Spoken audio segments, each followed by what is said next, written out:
Friends, welcome in my channel way to become expert in Sanskrit. आइए आज की इस वीडियो में हम षष्ठी विभक्ति का प्रयोग करना सीखेंगे कि कहाँ कहाँ पर किस प्रकार से षष्ठी विभक्ति का प्रयोग होता है। षष्ठी विभक्ति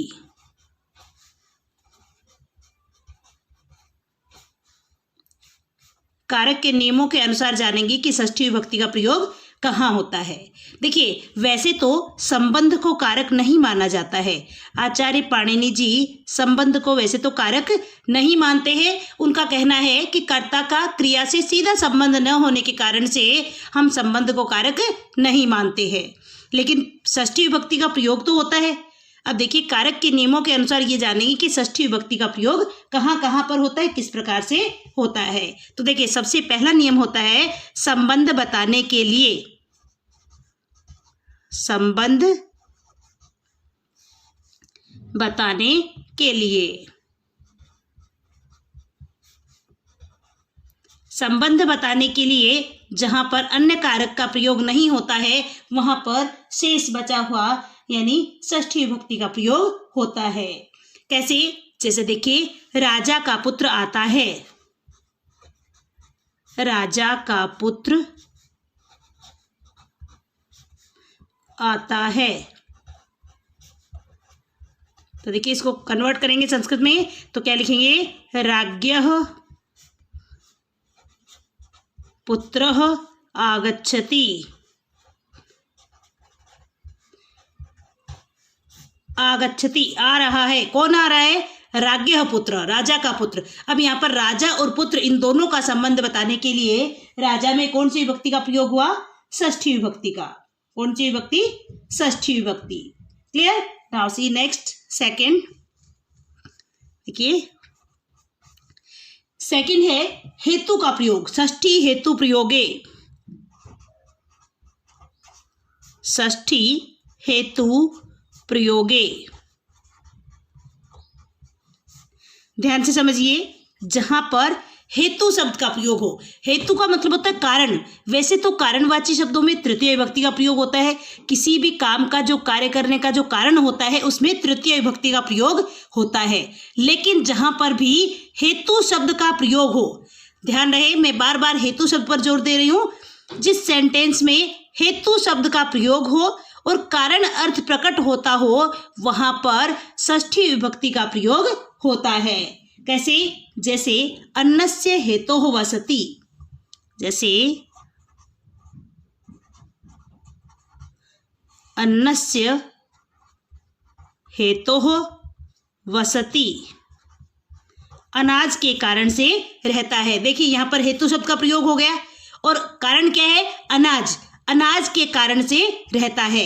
हेतु शब्द का प्रयोग है और कारण अर्थ प्रकट हो रहा है, इसलिए यहां पर कौन सी विभक्ति का प्रयोग हुआ?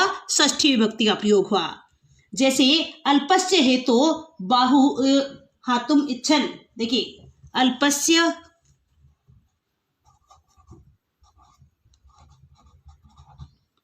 अल्पस्य हेतोः, अल्पस्य हेतोः बहु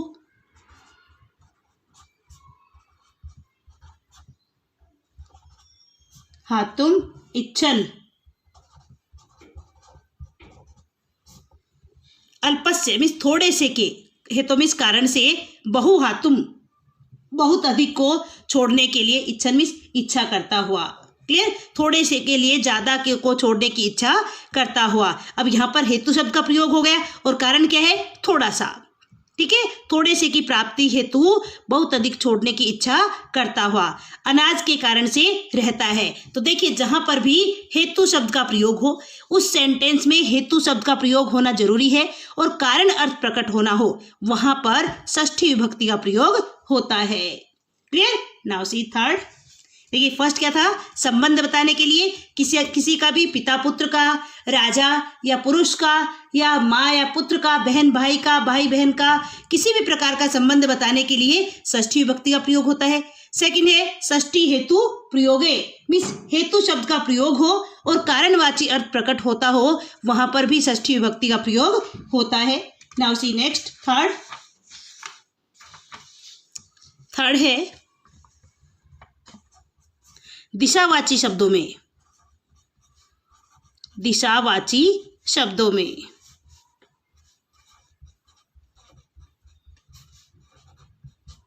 देखिए, दिशावाची शब्दों का मतलब है कि जहां पर किसी के सामने, किसी के पीछे, किसी के उत्तर दिशा में, किसी के दक्षिण दिशा में, तो जहां पर जिसके उत्तर में, जिसके दक्षिण में, जिसके पृष्ठतः, जिसके पीछे, जिसके पुरतः, जिसके सामने, पुरतः भी सामने, क्लियर। तो इन सब शब्दों के योग में किस किस के, जैसे पुरतः, पृष्ठतः, क्लियर। पुरतः मीन्स सामने, पृष्ठतः मीन्स जो है पीछे, अध नीचे, ऊपरी, ऊपर, जिसके ऊपर, जिसके नीचे, दक्षिणतः, जिसकी दक्षिण दिशा में, उत्तरतः, जिसकी उत्तर दिशा में हो, क्लियर। तो वहां पर जिसके सामने, जिसके पीछे, जिसके नीचे, जिसके ऊपर, जिसके दक्षिण दिशा में हो, वहां पर षष्ठी विभक्ति का प्रयोग होता है। जैसे फॉर एग्जाम्पल, ग्रामस्य दक्षिणतः,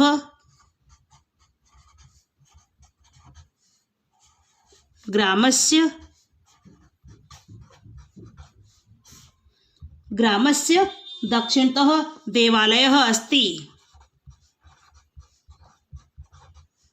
देवालयः अस्ति, यानी गांव की दक्षिण दिशा में, गांव के दक्षिण में देवालय है, यानी मंदिर है, क्लियर। जैसे विद्यालयस्य पुरतः,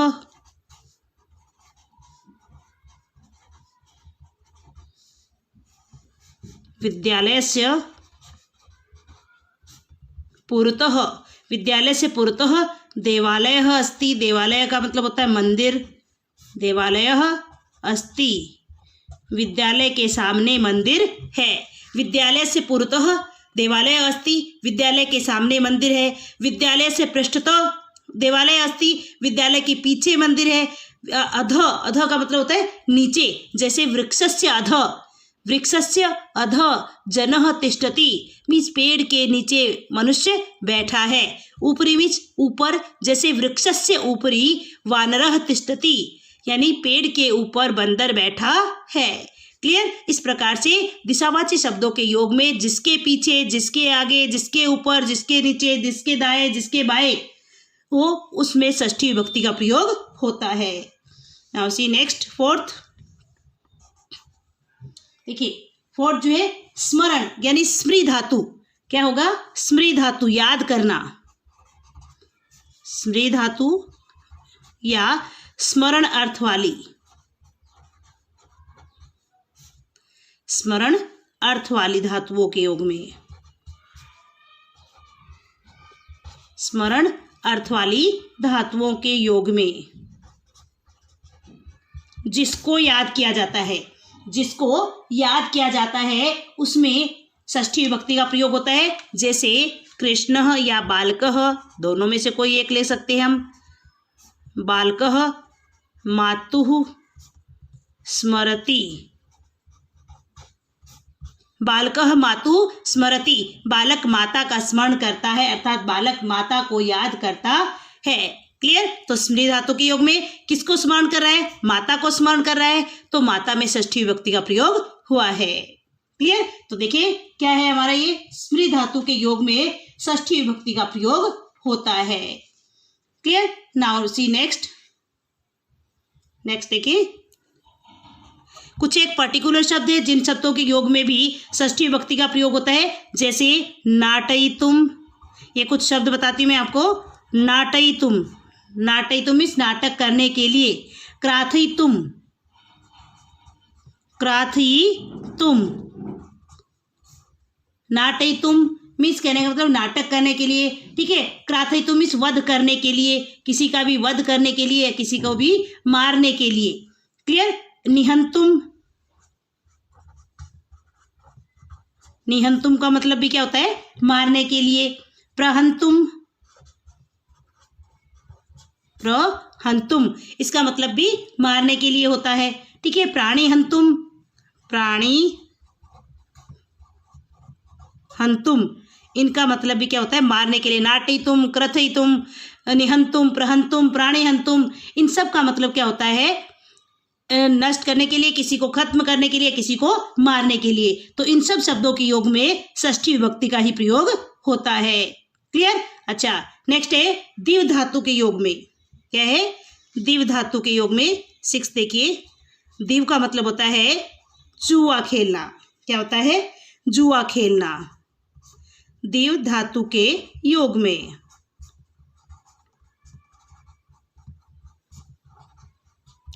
दिव धातु के योग में दिव का मतलब होता है जुआ खेलना। जैसे सतस्य दिव्यति, जैसे सतस्य दिव्यति, सतस्य दिव्यति यानी 100 का जुआ खेलता है। सतस्य, सतस्य मतलब 100 का, दिव्यति मीन्स जुआ खेलता है। दिव धातु के योग में ध्यान रहे, दिव धातु का प्रयोग जब जुआ खेलने के अर्थ में होता है तभी इस धातु के योग में षष्ठी विभक्ति का प्रयोग होता है। जैसे सतस्य दिव्यति, 100 का जुआ खेलता है।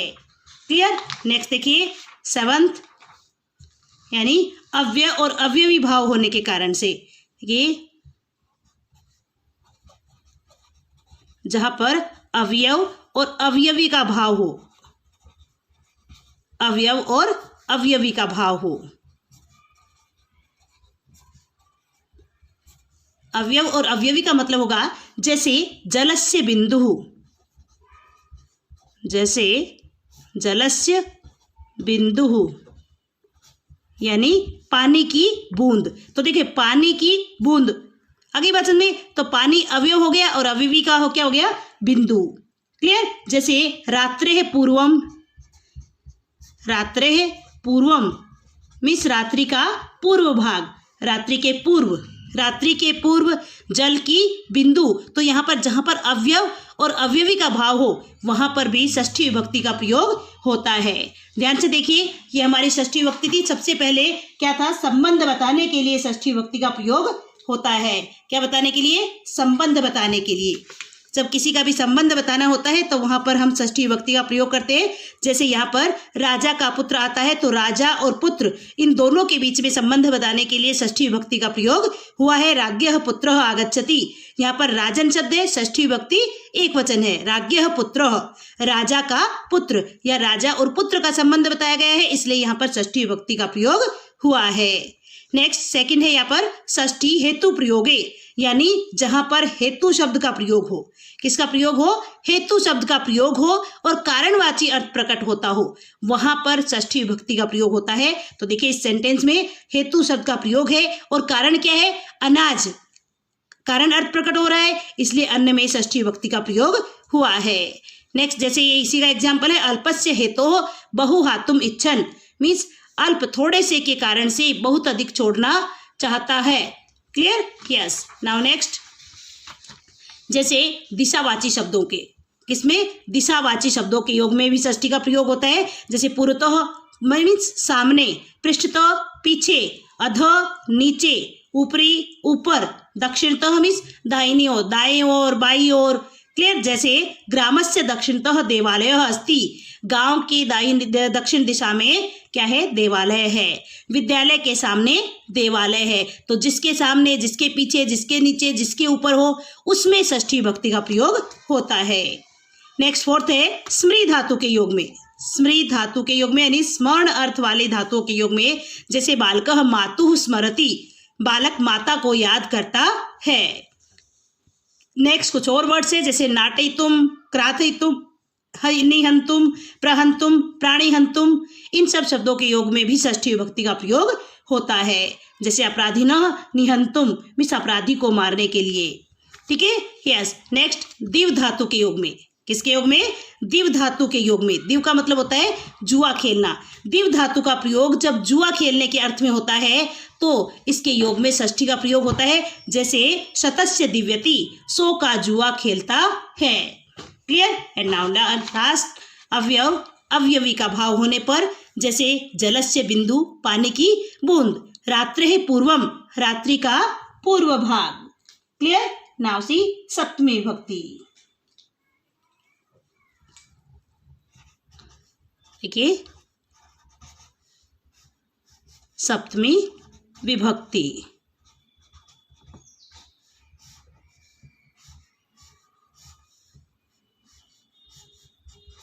सप्तमी विभक्ति के बाद आते ही आ जाता है अधिकरण कारक। कौन सा कारक? अधिकरण कारक। अधिकरण यानी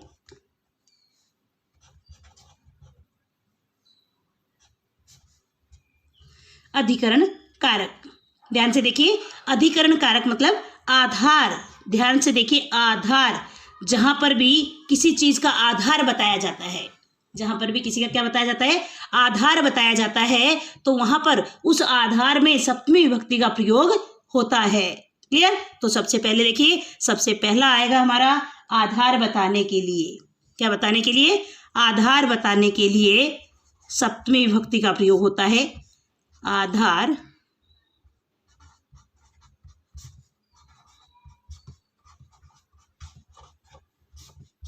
आधार बताने के लिए देखिए, जैसे नृपः सिंहासने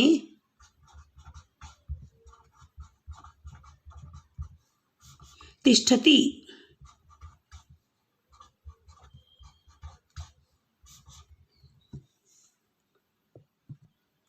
नृपः सिंहासने तिष्ठति, राजा सिंहासन पर बैठता है। यहाँ पर देखिए, सिंहासन राजा का बैठने का क्या है? आधार है, इसलिए सिंहासन में सप्तमी विभक्ति का प्रयोग हुआ है। क्लियर? यानी किसी का भी आधार बताने के लिए सप्तमी विभक्ति का प्रयोग होता है। जैसे वयम ग्रामे वसामः, वयम ग्रामे वसामः, हम सब गांव में रहते हैं। क्लियर? तो हमारे रहने का आधार क्या है? गांव है। मोर एग्जाम्पल्स, जैसे तिलेसु तैलम। ध्यान से देखिए, जैसे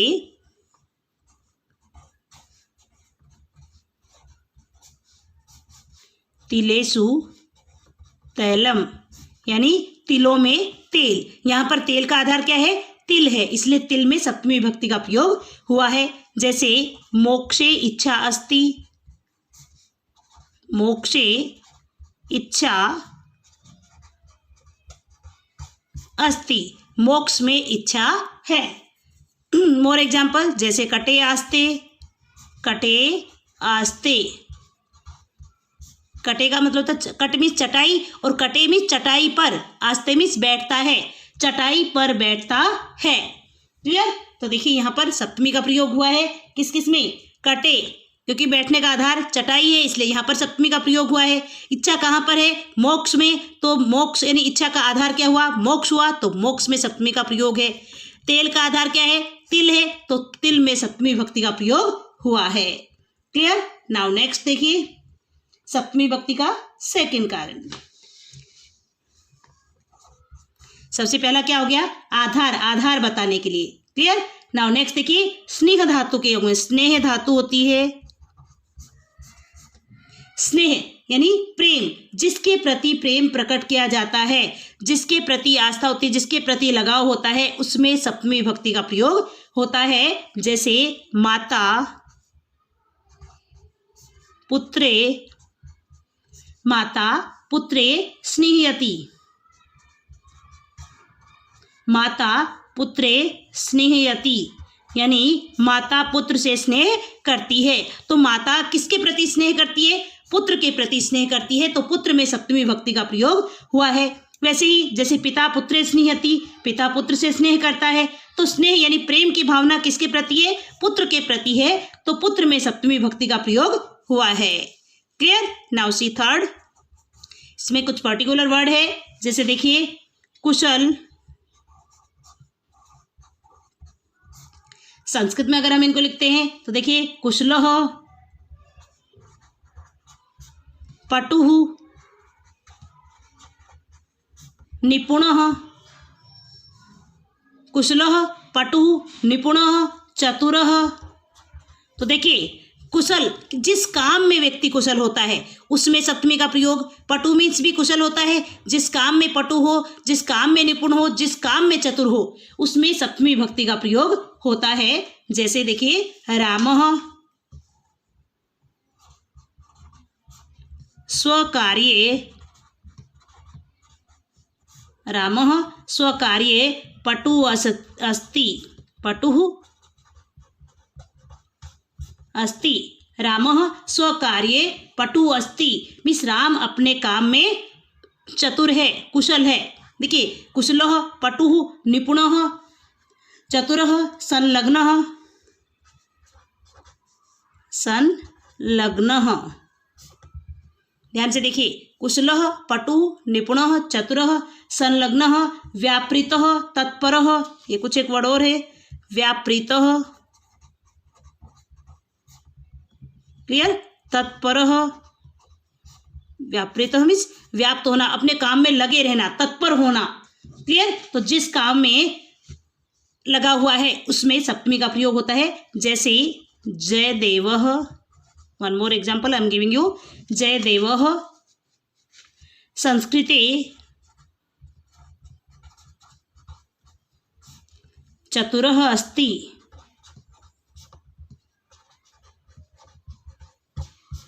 जयदेव संस्कृत में चतुर है। रामः स्वकार्ये पटुः अस्ति, राम अपने कार्य में कुशल है। या रामः स्वकार्ये तत्परः अस्ति, राम अपने कार्य में तत्पर है, अर्थात अपने कार्य में ध्यान से लगा हुआ है। तो देखिए जिस भी काम में कुशल होता है, जिस भी काम में निपुण होता है, पटु होता है, या जिस काम में लगा हुआ है, जिस काम को करने में तत्पर है, तो उसमें सप्तमी विभक्ति का प्रयोग होता है। क्लियर। नाउ नेक्स्ट फोर्थ देखिए सप्तमी विभक्ति का नेक्स्ट रीजन। देखिए जब कभी भी एक क्रिया होकर के दूसरी क्रिया हो, क्या हो, एक कार्य होकर के एक क्रिया के बाद दूसरी क्रिया हो, एक क्रिया के बाद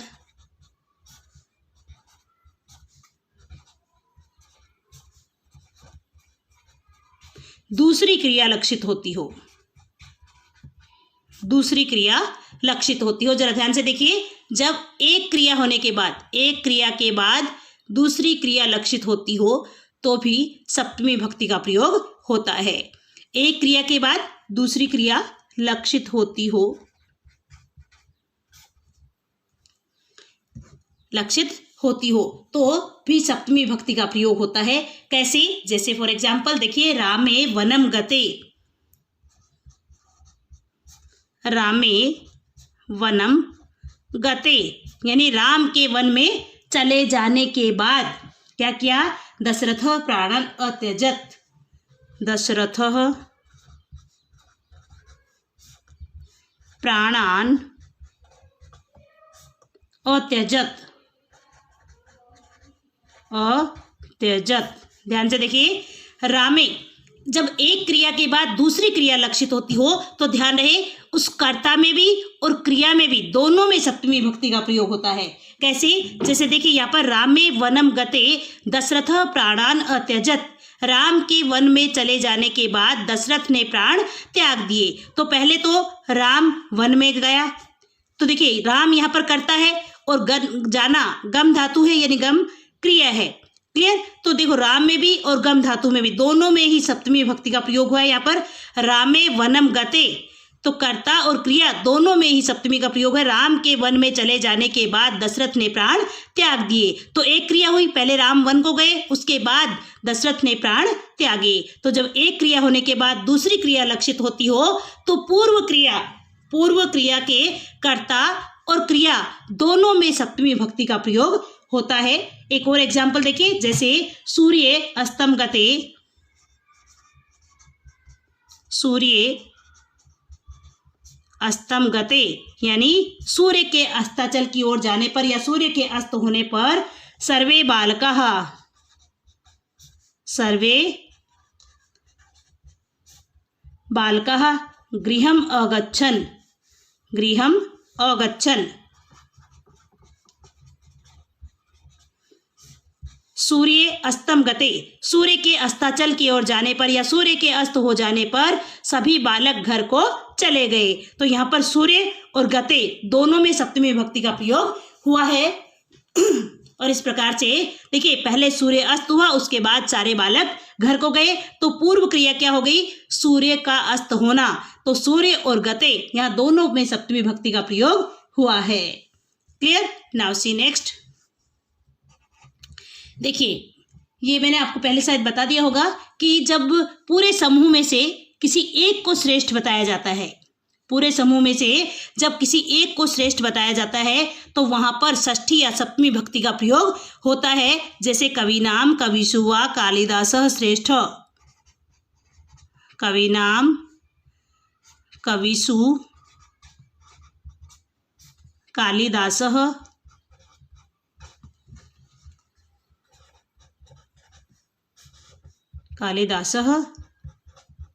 श्रेष्ठ। जब पूरे समूह में से किसी एक को श्रेष्ठ बताया जाता है तो उस समूहवाची शब्द में ही षष्ठी या सप्तमी, तो यहाँ पर देखिए कवियों में कालिदास श्रेष्ठ है, तो पूरे कवियों के समूह में से तो यहाँ पर कवि शब्द में या तो षष्ठी का प्रयोग करेंगे या फिर सप्तमी का प्रयोग करेंगे। इसी के साथ जैसे और भी एग्जाम्पल है, जैसे नदी नाम नदीषु वा गंगा श्रेष्ठा, नदियों में गंगा श्रेष्ठ है। पुष्पाणाम पुष्पेषु वा कमलम श्रेष्ठ।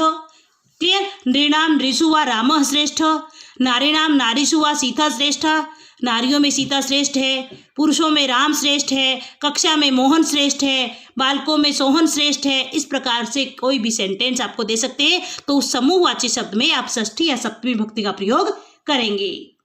क्लियर? तो देखिए, ये थी हमारी सप्तमी विभक्ति के प्रयोग तक जो है हमारे सारे कारक यहाँ पर कंप्लीट हो जाते हैं कि ये भी कारक के नियमों के अनुसार कहाँ कहाँ पर किस प्रकार से षष्ठी विभक्ति का और किस प्रकार से सप्तमी विभक्ति का प्रयोग होगा। सप्तमी विभक्ति का प्रयोग एक बार फिर से देख ले। सबसे पहले है आधार बताने के लिए। क्या बताने के लिए? आधार बताने के लिए। जैसे मैंने यहाँ पर आपको बताया, नृपः सिंहासने तिष्ठति, यहाँ पर सिंहासन राजा के बैठने का आधार है, इसलिए सिंहासन में सप्तमी विभक्ति का प्रयोग हुआ है। वयम ग्रामे वसामः, हम सब गांव में रहते हैं। तिलेषु तैलम, यहाँ पर तिल तेल का आधार है, इसलिए यहाँ पर इसमें सप्तमी का प्रयोग हुआ है। मोक्षे इच्छा अस्ति, इच्छा का आधार मोक्ष है, इसलिए मोक्ष में सप्तमी विभक्ति का प्रयोग हुआ है। नेक्स्ट, कटे आस्ते, चटाई पर बैठता है, तो यहाँ पर चटाई बैठने का आधार है, इसलिए कटे में सप्तमी विभक्ति का प्रयोग हुआ है। सेकंड रीजन था हमारा स्नेह, यानी स्नेह धातु के योग में जिसके प्रति स्नेह की भावना है, जिसके प्रति आदर की भावना है, उसमें सप्तमी विभक्ति का प्रयोग होता है। जैसे यहाँ पर एग्जाम्पल के माध्यम से समझाया है कि माता पुत्रे स्नेहति, माता पुत्र से स्नेह करती है, तो यहाँ पर माता के मन में पुत्र के प्रति स्नेह की भावना है, तो पुत्र में सप्तमी विभक्ति का प्रयोग हुआ है। नेक्स्ट था हमारा कुशल, पटु, निपुण, चतुर, संलग्न, व्यापृत और तत्पर। ध्यान से देखिए, कुशलः, पटुः, निपुणः, चतुरः, संलग्नः, व्यापृतः और तत्परः। जिस काम में कुशल हो, जिस काम में पटु हो, जिस काम में निपुण हो, जिस काम में चतुर हो, जिसमें संलग्न हो, संलग्न मीन्स लगे रहना, व्यापृत मीन्स भी लीन होना, तत्पर मीन्स भी लगा हुआ रहना, जिस कार्य में लगा हुआ है उसमें सप्तमी विभक्ति का प्रयोग होता है। जैसे यहाँ पर रामः स्वकार्ये पटुः अस्ति, राम अपने कार्य करने में चतुर है, कुशल है, तो अपने जिस कार्य में कुशल है वहाँ पर स्वकार्य, यहाँ पर सप्तमी विभक्ति का प्रयोग हुआ है। जैसे जयदेवः संस्कृते चतुरः अस्ति, जयदेव संस्कृत में चतुर है। क्लियर? यस। नाउ नेक्स्ट, ये था हमारा एक क्रिया होने के बाद जब दूसरी क्रिया लक्षित होती हो तो भी पूर्वकालिक क्रिया के कर्ता और क्रिया दोनों में ही सप्तमी विभक्ति का प्रयोग होता है। जैसे रामे वनम गते दशरथ प्राणान अत्यजत, यहाँ पर राम और गते दोनों में सप्तमी विभक्ति का प्रयोग है। सूर्य अस्तम गते सर्वे बालका गृहम अगच्छन्, सूर्य के अस्ताचल की ओर जाने पर सभी बालक घर को चले गए।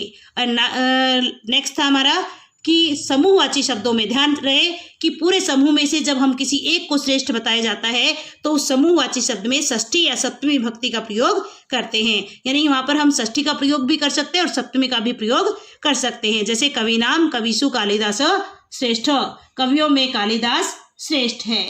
क्लियर? इसके साथ ही हमारी षष्ठी और सप्तमी विभक्ति दोनों ही कंप्लीट होती है। देखिए, वीडियो अगर पसंद आई हो तो लाइक जरूर करना, चैनल अगर अभी तक सब्सक्राइब नहीं किया है तो आप सब्सक्राइब करें ताकि आगे आने वाली नोटिफिकेशन आपको तुरंत प्राप्त हो सके, क्योंकि लाइव क्लास वगैरह की सभी की जानकारी आपको प्राप्त हो सके। वीडियो देखने के लिए आपका बहुत बहुत धन्यवाद।